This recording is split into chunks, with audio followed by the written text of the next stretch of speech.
Renewable energy is the way of the future, and for one small group of people on PEI, they hope to achieve 100% use of renewable energy on PEI, North America, and eventually globally.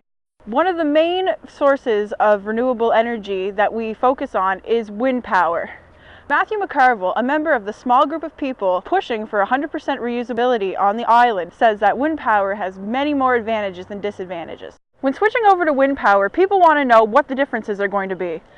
Will it cost more or less, and will it affect us globally?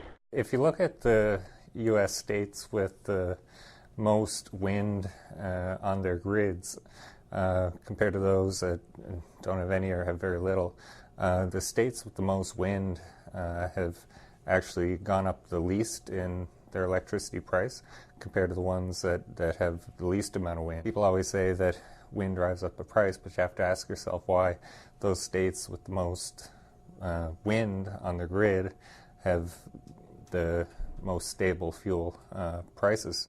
They looked at it and they said about 4 million 5-megawatt wind turbines would be enough to power half the world. And if you looked at the physical footprint of the turbine towers touching the ground, then they would pretty much occupy the area of Charlottetown. The rest is open space that can be used for multiple purposes. About 0.6% of the world's land would be needed to power half the world with wind.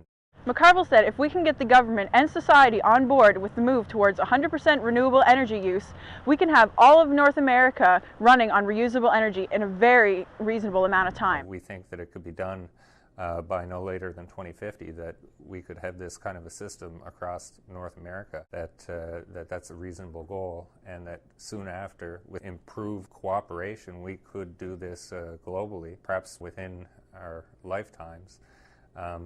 But certainly 40 to 50 years would be a stretch to imagine it globally happening. But certainly we don't think it would take 50, 60, or 100 years to do this sort of a thing in North America. We think that it's doable before then.